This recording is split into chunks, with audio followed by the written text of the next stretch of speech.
Dans un monde où les femmes ne combattent pas, une jeune guerrière s'élève et change à jamais le destin de son peuple. L'élu des guerrières. Dans un village perdu entre les montagnes et le vent, la loi des anciens régnait sans partage. Seuls les hommes portaient les armes. Les femmes, elles, n'étaient destinées qu'à servir, soigner, enfanter. C'était la règle. Une règle gravée dans la pierre et les esprits. Mais dans ce silence d'obéissance, une flamme brûlait, celle d'Aïna, fille du forgeron. Depuis son enfance, elle observait les guerriers s'entraîner sur la grande place.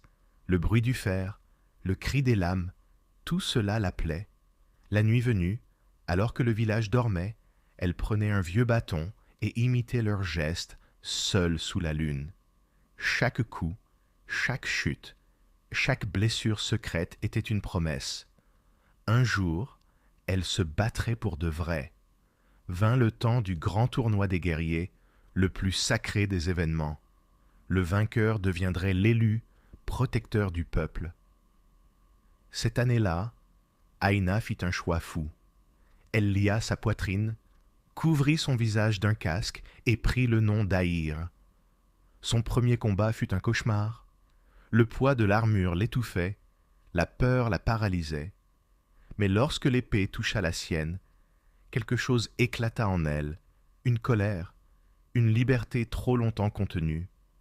Ses gestes devinrent précis, rapides, portés par des années d'ombre et de solitude. Elle gagna. Un combat, puis deux, puis trois. Chaque victoire faisait taire un peu plus les doutes, faisait trembler les certitudes. Le mystérieux Aïr devint le favori, un fantôme invincible. Et vint la finale. Son adversaire, Kalen, le guerrier que tout le village craignait et respectait. Intelligent, puissant, implacable. Le combat débuta sous un ciel d'orage. Le tonnerre grondait, la poussière montait, les épées hurlaient. Aïna lutta jusqu'à la limite de ses forces. Leurs lames se frôlaient dans un balai mortel, et au moment où elle esquiva le dernier coup, son casque se détacha.